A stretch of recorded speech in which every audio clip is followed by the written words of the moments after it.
Hello and welcome to the program. I'm Joke Rogers here in Lagos. Here's what's coming up.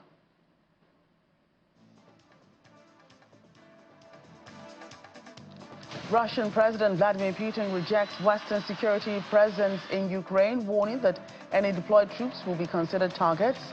EU Energy Commissioner calls for a permanent ban on Russian gas imports across member states. And UK Deputy Prime Minister Angela Rayner resigns after underpaying property tax. You ready here? Let's begin the world today. Russia's President Vladimir Putin has rejected Western proposals for a reassurance force in Ukraine following a Paris summit on security guarantees. French President Emmanuel Macron said 26 of Ukraine's allies had formally committed to deploying troops to help provide security the moment fighting is brought to a halt. Mr. Macron stressed the troops would be deployed to prevent any new major aggression and not at the front line. He added that the force does not have the will or the objective of waging war against Russia. Speaking during a plenary session of the Eastern Economic Forum, President Putin warned that any such troops will be considered legitimate targets, especially if they arrived before hostilities ceased.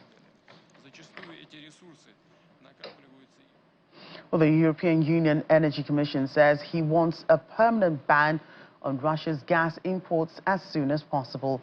Speaking in Copenhagen at a meeting of EU energy ministers, Mr. Lars Agard Jorgensen said that his proposal is already being negotiated in the European Parliament and among member states. He added that Europe must send a clear signal to Moscow saying we will no longer accept Russia's weaponization of energy and we will never again import as much as one molecule of Russian energy. Mr. Jorgensen also downplayed Russia reports that U.S. investors remain active in the Russian energy sector, saying he has only received signals that Washington supports Europe's stance. The remarks come a day after President Donald Trump urged European leaders to end all purchases of Russian oil, warning such sales continue to fund the war in Ukraine. We need to send a very clear signal to Russia that we will no more accept being blackmailed by Kremlin. We will no longer accept Russia's weaponization of energy. And of course, we will not accept that we indirectly risk financing, helping to finance Russia's war. So this is my main very important message to member states ministers today.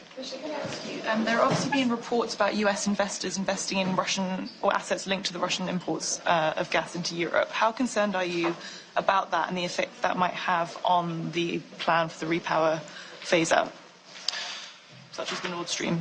Well, I've only heard one type of signals from the US administrations regarding Russian energy in Europe, and that is that they also support that we stop that. And in any case, for us, the objective is very, very clear. We want to stop the import as fast as possible. And in the future, also even when there is a peace, it is my opinion that we should still not import Russian energy. So this is not a temporary sanction. This is something that will stand. In my opinion, we will never again import as much as one molecule of Russian energy when this agreement is made.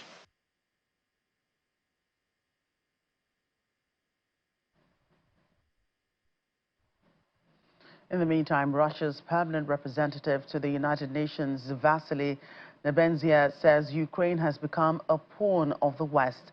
Speaking during a UN General Assembly in New York, he argued that hundreds of thousands of Ukrainians have died to serve Western geopolitical interests. The comments came as member states referred to the 11th Emergency Special Session on Ukraine. Two resolutions were passed, one backed by the United States and another backed by Ukraine and European allies. Both received weaker support than previous votes. Mr. Nebendia added that Russia remains open to a political and diplomatic resolutions, but insisted any lasting peace must acknowledge the new territorial realities, referring to Crimea and 4 regions claimed by Moscow. Canadian Ambassador Bob Ray and U.S. Ambassador Dorothy Scheer issued strong condemnations of Russia, calling out countries like Belarus, Iran and North Korea for supporting Moscow's war efforts and urging renewed diplomatic efforts to end the conflict. And we call on countries that are now supporting Russia's war effort to stop. This includes Belarus, Iran, and North Korea. This cooperation shows the global security implications of Russia's aggression, which the General Assembly has deplored in multiple resolutions, but the Security Council has not been able to do much about it. Colleagues, let's be clear. Despite some rhetoric you may hear, it's abundantly clear and very well documented that it is President Putin who has caused this tragedy. The tragedy that has subsequently claimed the lives of millions of people. Mr. President, while the United States continues its efforts to encourage direct negotiations between Russia and Ukraine, we should remember that the war did not begin with Russia's full-scale invasion of Ukraine in February 2022. At that point, Russia had already illegally purported to annex Crimea and had occupied Ukrainian sovereign territory for 8 years.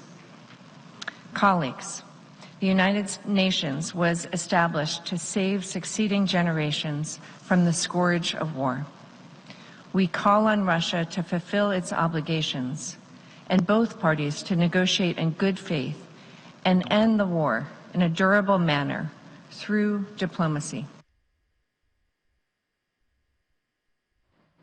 In other news, U.S. President Donald Trump is moving to rename the U.S. Department of Defense as the Department of War.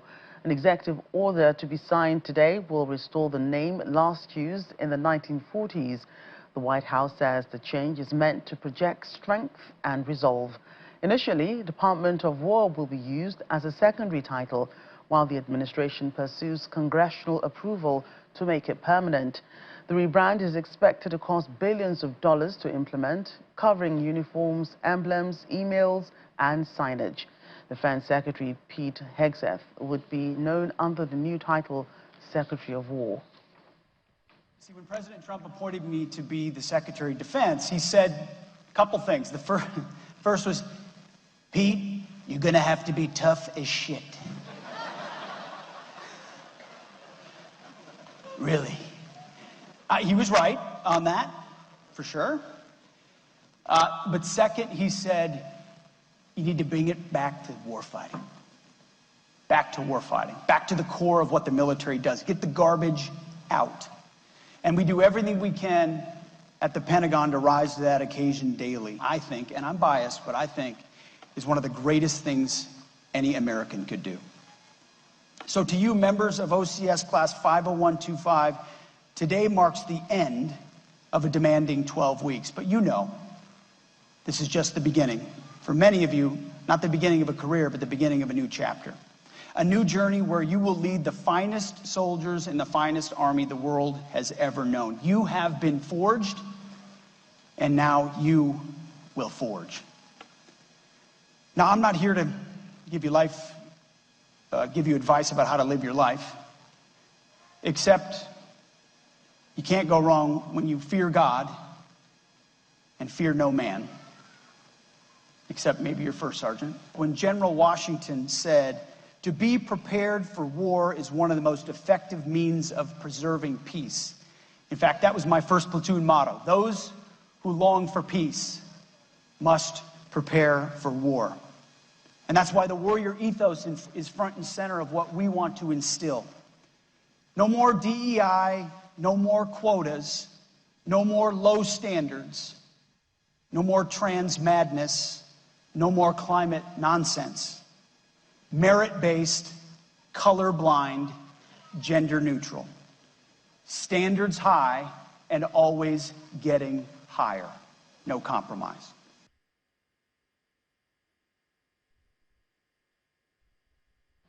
Staying in the United States, where the president has promised to keep it very easy for U.S. tech giants to operate, boasting that America is leading China by a lot.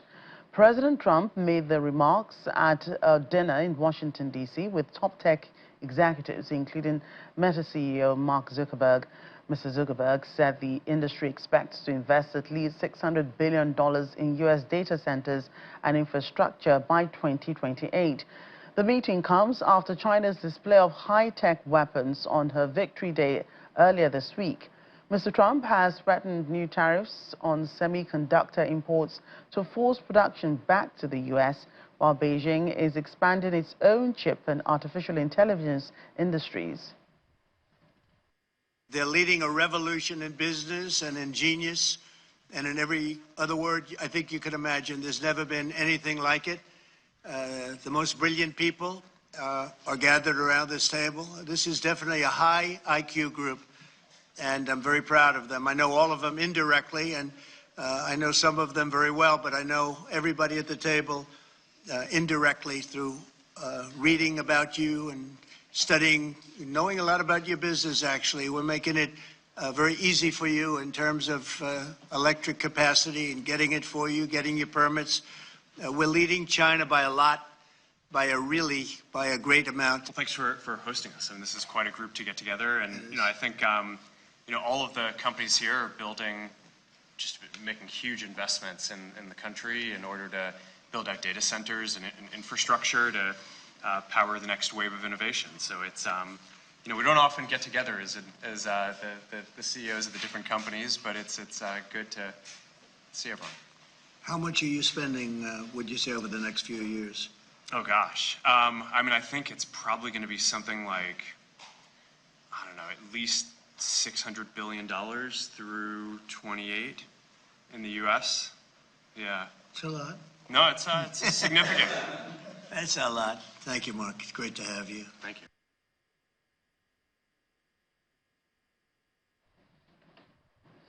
Elsewhere now, Portugal is in mourning after 16 people died and a further 23 were injured following Lisbon's famous Gloria funicular cable railway derailment on Wednesday evening. Portuguese Prime Minister Luis Montenegro said in a news conference that the number was revised down after emergency services earlier put the toll at 17. Head of Lisbon's Civil Protection Agency, Margarida Martins, confirmed the death toll to include 7 men and 8 women. 5 of those killed were Portuguese. Other nationals affected include 3 Britons, 2 South Koreans, 2 Canadians, an American, a Ukrainian, a Swiss, and a French national. Police are yet to confirm the identities of those who died.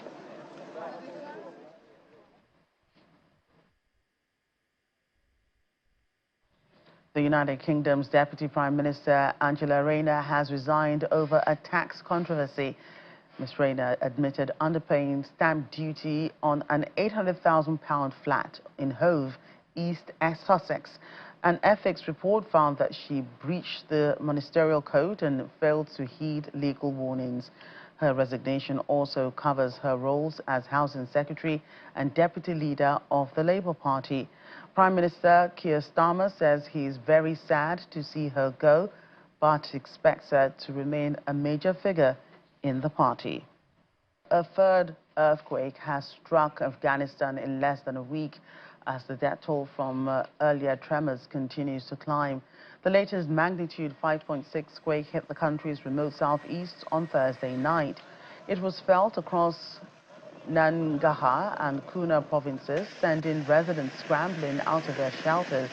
No official casualty figures have been released, but medics say at least 17 people were brought wounded to Kunar Provincial Hospital. A more powerful earthquake killed more than 1,300 people and injured over 2,000 on Sunday.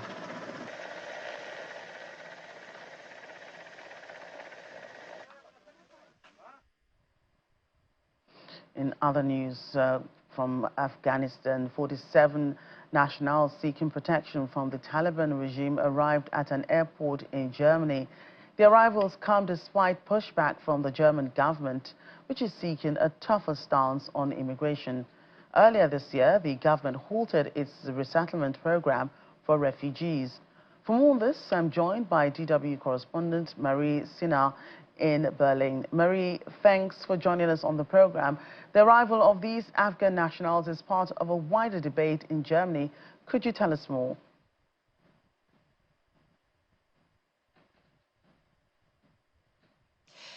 The 47 people who arrived this week are part of a much larger group, about 3,000 people who the German government once pledged to bring to Germany to safety. And that promise was made after the Taliban seized power 4 years ago in Afghanistan. And at the time, Germany vowed to help Afghans who had worked with German institutions like the army or media, as well as those at risk under Taliban rule, like human rights activists, journalists. But the reality has been very different. Thousands have waited years for visas. And earlier this year, the new German government halted the resettlement program altogether. So these people have been promised a path to Germany, but have been left with nothing. And some Afghans challenged the German government's decision in court. And that's why these 47 people were able to arrive. Judges ruled that they had already received official approval and couldn't be turned back because of that. But still, thousands of others remain in limbo, waiting on pledges that so far remain unfulfilled. What has been the reaction in Germany? Well, one factor that's caused the German government to backtrack on its promise is the growing popularity of far-right xenophobic parties here in Germany. The far-right AfD, Alternative für Deutschland, made big gains in this year's federal election, and immigration is the top concern for German voters, according to opinion polls, and that has put pressure on the government, and especially the conservative wing of the government coalition, the CDU, to take a tougher stance on immigration. So the political rhetoric in Germany has become more anti-immigration because of the strong pressure coming from far-right successes. And this policy turnaround really has been a result of this pressure. And now on top of that, Afghanistan unfortunately has lost a lot of the spotlight in the public conscious. The public debate here in Germany has been very focused on the conflict in Gaza and the war in Ukraine. And so the plight of Afghans who have received broken promises from the German government, unfortunately, has been somewhat overlooked. Thanks again, Marie. As South Africa prepares to host the 2025 G20 summit, Gauteng province is on a mission to clean up the city. Gauteng Premier Panyaza Lesufi says government is on a mission to demolish informal settlements and evict land grabbers. Unfortunately, there are going to be unprecedented number of evictions and dismantling of informal settlement in our province. The number of informal settlements that are mushrooming, even in our urban areas and in some areas within our cities, is now reaching disturbing levels, and we have no choice but to fight back and push back those that have taken advantage of the legal gaps that are available within this sector. So the new 400 informal settlement that has emerged in the last few months, we are now committing ourselves through the Department of Human Settlement, the Department of Home Affairs, and all law enforcement agencies. As we close, the Yemeni capital Sana'a was transformed into a sea of green lights earlier today.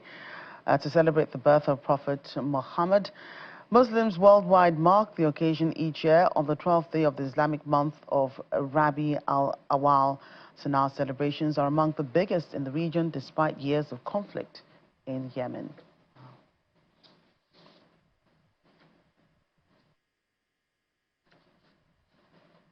Splendid lights there. Well, that's the program today. Thank you for watching.